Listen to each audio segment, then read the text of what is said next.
ফখরুল ইসলাম মাননীয় মন্ত্রী, উনি যেমন ইসলাম নয়, জামাত ইসলামীও ইসলাম নয়। ওদের ফতোয়ার জন্য আর মাদ্রাসায় যেতে হবে না। ওদের ফতোয়া তো আপনাদের পার্লামেন্টেই দেওয়া হয়। ফতোয়া কিরকম? এইবারের বাজেট যারা তৈরি করেছেন এরা কারা? এরা কি ৩৬শে জুলাইয়ের চেতনাকে ধারণ করেন? যারা স্বৈর শাসক ফ্যাসিস্ট, তাদের বাজেট যারা তৈরি করেছেন, এইবারও ঠিক তারাই বাজেট তৈরি করেছেন। বিসমিল্লাহির রহমানির রহিম। ইয়াকা নাবুদু ওয়া ইয়াকা নাস্তাঈন। মাননীয় স্পিকার, আপনাকে অসংখ্য ধন্যবাদ। 2026 এবং 27 অর্থ বছরের বাজেট আলোচনা করতে গিয়ে প্রথমে আমি স্মরণ করছি 18 বছরের নির্যাতন, নিপীড়ন, অত্যাচার, গুম, খুন, শেষ পর্যন্ত আমাদের জামাত ইসলামীর শীর্ষ নেতাদেরকে বিচারিক হত্যাকাণ্ডের মাধ্যমে আমাদের ফাঁসির কাস্টে আমাদের 5 জন নেতাকে হত্যা করা হয়েছে। এবং 18 বছরে যেই সমস্ত পরিবার নির্যাতিত হয়েছে, নিপীড়িত হয়েছে, তাদেরকে স্মরণ করছি, শাহাদাত বরণ করেছে। পরিশেষে ৩৬শে জুলাই যারা রক্ত দিয়েছে, আন্দোলন করেছে, শাহাদাত বরণ করেছে, তাদেরকে শ্রদ্ধা ভরে স্মরণ করছি। মানে স্পিকার, এই পার্লামেন্টটা হচ্ছে নির্যাতিত, নিপীড়িত, অসহায় মানুষের আহাজারির, মজলুমের আহাচারির সর্বশেষ 12ই ফেব্রুয়ারিতে যে নির্বাচনের মাধ্যমে পার্লামেন্ট গঠন হয়েছে, এই পার্লামেন্ট হচ্ছে 18 কোটি মানুষের সেই আশা আকাঙ্ক্ষার একটি পার্লামেন্ট। এই পার্লামেন্ট বিগত 54 বছর যে পার্লামেন্ট হয়েছে সেই পার্লামেন্টের মতো নয়। এই পার্লামেন্ট থেকে, এই পার্লামেন্টের কাছে বাংলাদেশের 18 কোটি মানুষ বিশাল প্রত্যাশা এবং বিশাল আশা নিয়েই এই পার্লামেন্ট গঠিত হয়েছে। এবং এই পার্লামেন্টে গঠিত হওয়ার পর আমরা কি দেখলাম মাননীয় স্পিকার? নির্বাচনের আগেই আমরা একটা স্লোগান দিতাম, সেই স্লোগান হচ্ছে চলো একসাথে গড়ি বাংলাদেশ। আজকে সেটার রেজাল্ট মাননীয় প্রধানমন্ত্রী বিদেশ সফর করে আসার পর আমাদের অপোজিশন লিডার, মানবিক নেতা ডক্টর শফিকুর রহমান চলো একসাথে গড়ি বাংলাদেশ, সেটার আজকে প্রমাণ উনি আজকে এই পার্লামেন্টে দিয়েছেন। মাননীয় প্রধানমন্ত্রীর এই সফরকে উনি প্রশংসিত করে আজকে বাংলাদেশের মানুষকে অতীতের সমস্ত কিছু বলে গিয়ে আগামীতে নতুন বাংলাদেশ গড়ার উনি যে অঙ্গীকার নির্বাচনের আগে করেছিলেন, সেটার প্রতিফলন আজকে উনার অপোজিশন লিডার হিসাবে মাননীয় প্রধানমন্ত্রীর সফরের পরে বক্তৃতায় উনি আজকে সেটা প্রকাশ করেছেন। মাননীয় স্পিকার, ডক্টর শফিকুর রহমান সাহেব অপোজিশন লিডার, উনি তো দেশবাসীকে বুঝিয়ে দিয়েছেন। উনি সরওয়ার্দীর উদ্যানের মহাসমাবেশে বক্তৃতা দিলেন, বক্তৃতায় অসুস্থ হলেন। আল্লাহ তাআলা ওনাকে ভালো করলেন। অসুস্থ অবস্থায় বসে বসে জাতির উদ্দেশ্যে উনি বক্তব্য রাখলেন। বক্তব্য রেখে ঘোষণা করলেন, আমরা যদি ক্ষমতায় যাই তাহলে আমরা সরকারি কোনো সুযোগ সুবিধা নেব না, ট্যাক্স ফ্রি গাড়ি নেব না, এবং আমরা কোনো ধরনের গৃহায়নের জন্য, আমরা কোনো ধরনের বাস স্থানের জন্য কোনো ধরনের জমিও আমরা নেব না। এরপরে উনি অসুস্থ হলেন। ওনাকে প্রস্তাব দেওয়া হলো যে আপনাকে বিদেশে গিয়ে হার্ট অপারেশন করতে হবে। উনি বললেন, না, আমি আমার দেশের উপরে আমার আস্থা রয়েছে, আমি এই দেশের মধ্যেই চিকিৎসা করব। আল্লাহর মেহেরবানি, উনি চিকিৎসা করলেন, ভালো হলেন। দেশবাসীর কাছে মেসেজ দিলেন, আমরা আর আমাদের দেশের চিকিৎসা জগৎকে লজ্জিত করতে চাই না। আমাদের দেশের চিকিৎসা জগৎ সম্পর্কে অপোজিশন লিডার স্বীকৃতি দিলেন। মাননীয় স্পিকার, আমি আজকে শ্রদ্ধা ভরে স্মরণ করছি আমাদের 1991 সালে বাজেট পেশ করেছিলেন মরহুম সাইফুর রহমান। 2001 সালেও উনি বাজেট পেশ করেছিলেন সরকারের সময়ে। আমাদের মাননীয় অর্থমন্ত্রী চট্টলার অত্যন্ত ঐতিহ্য পরিবারের, বুনেজি পরিবারের, বাণিজ্যিক পরিবারের সন্তান, উনি চেম্বার সভাপতি ছিলেন, উনি আন্দোলন সংগ্রাম করেছেন। আমাদের স্টক এক্সচেঞ্জের চট্টগ্রামের উনি চেয়ারম্যান হিসেবে দায়িত্ব পালন করেছিলেন। আমি আশা করেছিলাম উনি বাংলাদেশের 18 কোটি মানুষের দিকে তাকিয়ে বাজেট দিবেন, কিন্তু উনি বাজেট দেন নাই। সেটার প্রমাণ বাজেট উত্তর উনি সাংবাদিক সম্মেলন করেছেন। সাংবাদিক সম্মেলন উনি কি বললেন? অর্থমন্ত্রী বললেন যে আমার এই বাজেট ব্যবসার পরিবেশকে সহজ করার জন্য বাজেট। ব্যবসায়ীদের কি বাংলাদেশ? না, বাংলাদেশ 18 কোটি মানুষের বাংলাদেশ। কৃষক, শ্রমিক, মেহনতি মানুষ, সর্বস্তরের বাংলাদেশ। আপনি ব্যবসায়িক পরিবার, তাই ব্যবসায়ীদের জন্য বাজেট দিয়েছেন, বাংলার মানুষের জন্য বাজেট দেন নাই। তাই আজকে আমি সাইফুর রহমান মরহুম ওনাকে স্মরণ করছি। উনি যখন বাজেট দিতেন তখন অপোজিশন লিডারদের কাছে টেলিফোন করতেন। আমি অর্থ মন্ত্রণালয়ে 2001 সালে কাজ করেছি। আমাদের সাথে আমাদের মুশফিকুর রহমান, যিনি অর্থ মন্ত্রণালয়ে এইবারে সভাপতি হয়েছেন, ওনার সাথে আমরা কাজ করেছি। আমরা দেখেছি বাজেট যখন বক্তব্য পেশ করা হতো, এর আগেই উনি অপোজিশন লিডারের সাথে কথা বলতেন, বাজেট তৈরির ব্যাপারে সহযোগিতা চাইতেন। এইবারের বাজেট যারা তৈরি করেছেন এরা কারা? এরা কি 36শে জুলাইয়ের চেতনাকে ধারণ করেন? না। যারা বাজেট তৈরি করেছেন, অতীতে যেভাবে বাজেট তৈরি করেছেন 18 বছরে যারা স্বৈর শাসক ফ্যাসিস্ট, তাদের বাজেট যারা তৈরি করেছেন, এইবারও ঠিক তারাই বাজেট তৈরি করেছেন। আপনারা যদি আমাকে বলেন কে কে সেই রকম, আমি অবশ্যই ধরিয়ে দিতে পারবো, কিন্তু মহান পার্লামেন্টে আমি তাদের নাম ধরতে চাই না। আপনারাই চিন্তা করেন, এই বাজেট আপনারা যে তৈরি করেছেন, আপনারা সবাই স্লোগান দিয়েছেন নির্বাচনের আগে, আমাদের মতো সবার আগে বাংলাদেশ। এইবারের বাজেটে সবার আগে বাংলাদেশের এই স্লোগানটি কি প্রতিফলিত হয়েছে?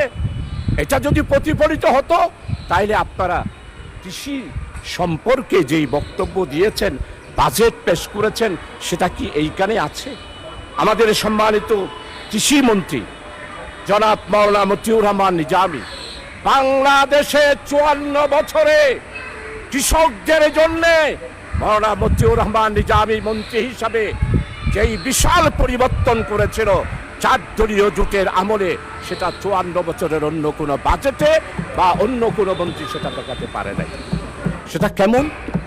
মানে স্পিকার, আমাদের মন্ত্রী 4 দলীয় জোটের আমলে যখন কৃষি মন্ত্রণালয়ের দায়িত্ব নিলেন,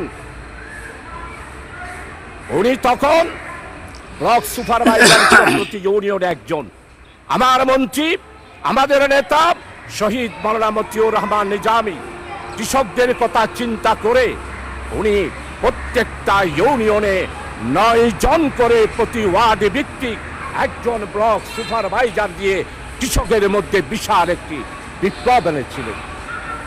উনি ঘোষণা দিয়েছিলেন, আজকে আপনারা গাছ রোপণের কথা বলেন, এই গাছ রোপণের চিন্তাধারা সফল করেছিলেন তৎকালীন 4 দলীয় জোটের আমলে 3 বারের প্রধানমন্ত্রী বেগম খালেদা জিয়ার আমলে সফল কৃষিমন্ত্রী মাওলানা মতিউর রহমান নিজামী বলেছিলেন, একটি বাড়ি খামার বাড়ি আর বনজ শিল্প, বনজ ঔষধ এবং অর্থকরী গাছ লাগানোর বিপ্লব এনেছিলেন মাওলানা মতিউর রহমান নিজামী। কিন্তু আমরা এবারের বাজেটে কি দেখি? কৃষকদেরকে অবহেলা করা হয়েছে। অতীতে যা বাজেট ছিল তার থেকে আপনি কমিয়ে দিয়েছেন। কৃষক ছাড়া বাংলাদেশ বাঁচবে না। তাই আমার প্রস্তাব হলো, কৃষকদের ব্যাপারে এই বাজেটে আপনাকে অবশ্যই কৃষকদের ব্যাপারে আপনাকে বাজেট বরাদ্দ বাড়িয়ে দিতে হবে। মানে স্পিকার, আমি গ্যাস ও কৃষি, গ্যাস ও খনিজ, বিদ্যুৎ, জনপ্রশাসন, প্রবাসী কল্যাণ, বন্দর, স্বরাষ্ট্র ও পুলিশ, বন এবং পরিবেশ আর শিল্প, এই কয়েকটা মন্ত্রণালয়ের উপরে আমি আজকে উল্লেখ করতে চাই। 15টা মন্ত্রণালয়ে আপনি অতিরিক্ত বাজেট দিয়েছেন, কিন্তু এই 9টা মন্ত্রণালয় আজকে দুকে দুকে মরতেছে। গ্যাস, আজকে 54 বছর একটা গ্যাস কূপও আপনারা উত্তোলন করতে পারলেন না। অথচ আমাদের পাশে রাখাইন এই রাজ্যের পাশেই আজকে বঙ্গোপসাগরে গ্যাস উত্তোলন হয়েছে, অথচ আমরা এখনো পর্যন্ত গ্যাস পাই নাই।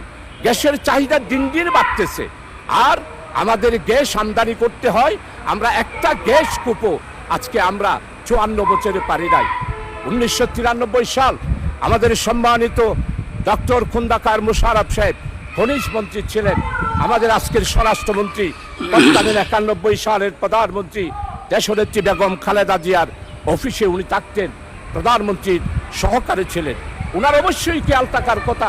1993 সালে যখন পার্লামেন্টে বক্তব্য রাখলাম, তখন মাননীয় প্রধানমন্ত্রী ডক্টর খোন্দকার মোশাররফ সাহেবকে নির্দেশ দিলেন যে চৌধুরী যে বক্তব্য রেখেছে, আমাদের চট্টগ্রামের গ্যাস ফিল্ড কুমিরাগুনা বড় হাতিয়াতে সেই গ্যাস ফিল্ড আপনি পরিদর্শন করুন।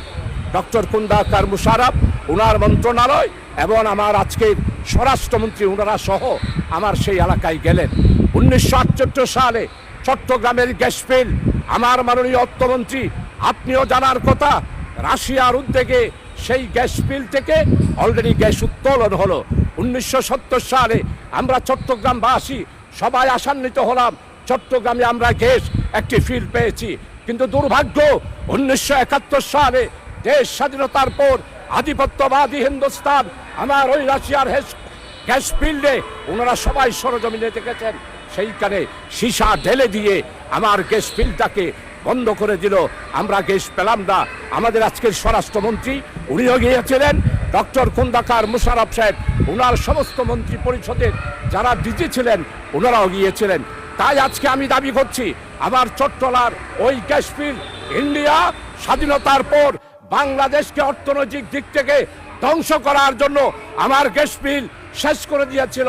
বাঁশখালীর চাম্বল আর আমাদের চট্টগ্রামের লোহাগাড়ার বড় হাতিয়ার এই গ্যাস ফিল্ডকে আবার পরীক্ষা নিরীক্ষা করে সেইখানে গ্যাস পাওয়া যায় কিনা সেই ব্যাপারে চিন্তা করতে হবে।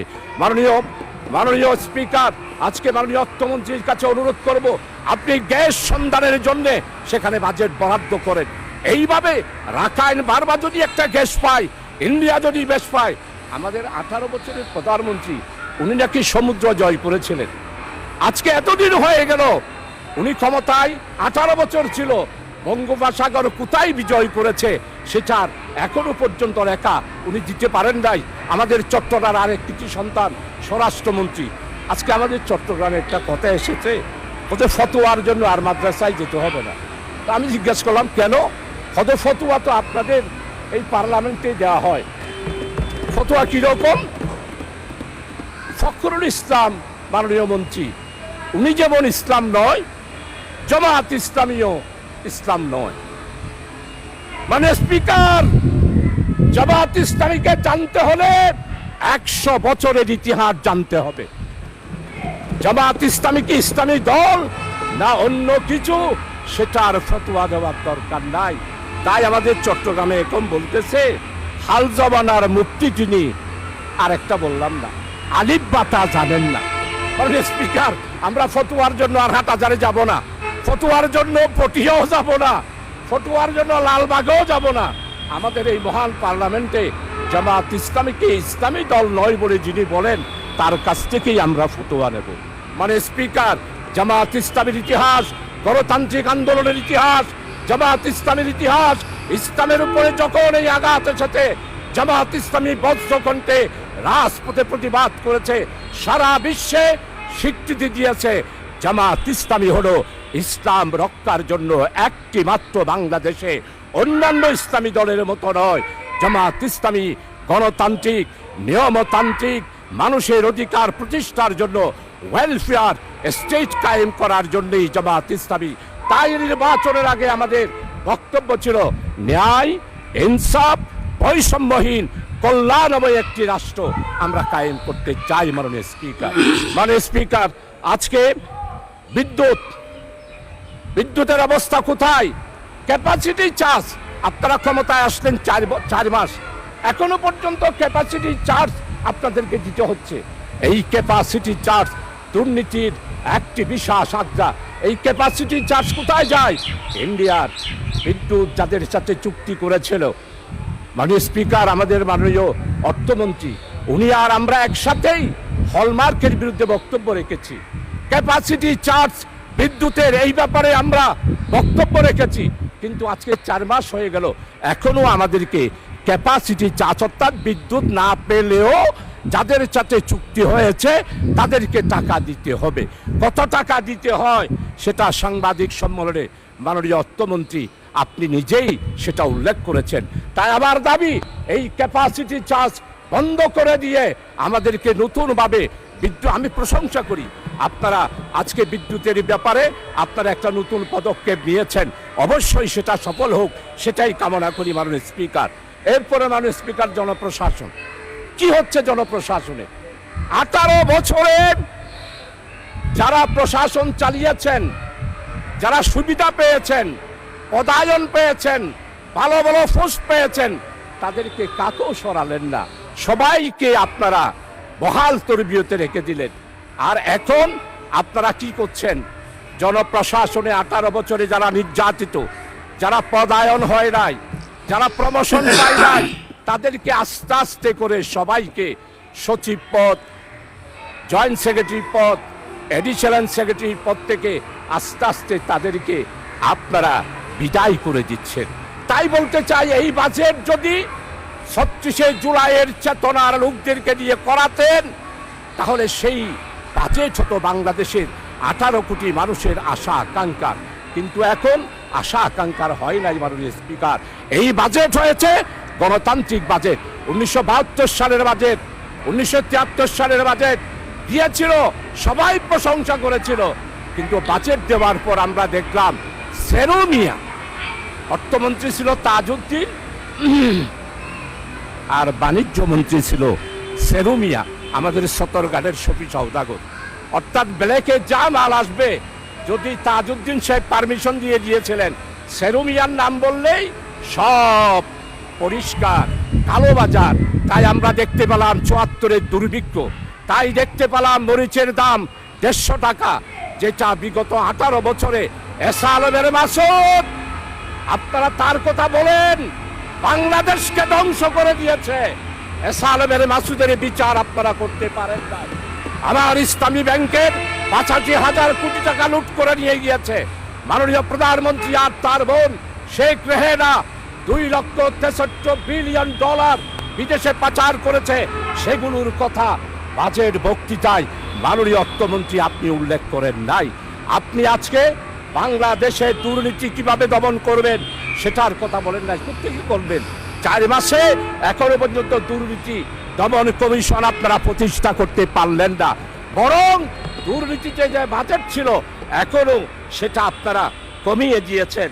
তাই আপনাদের কাছে অনুরোধ করব, আসুন আপনারা যদি দেশ এবং জাতির স্বার্থে আমরা নতুন যেই যাত্রা শুরু করেছি, সেই যাত্রার জন্য আপনাদের কাছে অনুরোধ করব, আপনারা মেহেরবানি করে দয়া করে বাজেটের মধ্যে আমি যেই 9টা মন্ত্রণালয়ের কথা বলেছি, সেই মন্ত্রণালয়ে বাজেট বৃদ্ধি করার জন্য, সেই ব্যাপারে চিন্তা করার জন্য। মানে স্পিকার, পুলিশ শুধু বলতেছে আইনশৃঙ্খলা, পুলিশের মধ্যে এখনো পর্যন্ত আপনারা 14,000 শূন্য পথে পুলিশ দেওয়ার কথা বলেছেন। ফ্যাসিস্ট স্বৈরাচার শেখ হাসিনার আমলে যেই পুলিশ নিয়োগ দেওয়া হয়েছে, তাদের ব্যাপারে কোনো তদন্ত হচ্ছে না। 4 মাসে 18 বছরে যেই দুর্নীতি হয়েছে সেটার শ্বেতপত্র আপনারা প্রকাশ করছেন না। আসুন প্রবাসী কল্যাণ, আজকে প্রবাসী কল্যাণ মন্ত্রণালয়ে বাজেট বরাদ্দ করতে হবে। চট্টগ্রাম বন্দর এতদিনের বন্দর, এখনো পর্যন্ত বড় ভেসেলগুলা ঢুকতে পারে না, বড় ভেসেলগুলা বাইরে থাকে, সেই ভেসেল থেকে জাহাজ দিয়ে মাল এনে এখনো পর্যন্ত মানদাতার আমলের বন্দর পরিচালিত করা হচ্ছে। তাই আমার স্পষ্ট কথা মাননীয় অর্থমন্ত্রী, আমাদের চট্টগ্রাম বন্দরকে আধুনিকায়ন করতে হবে, সিঙ্গাপুরের আদলে করতে হবে।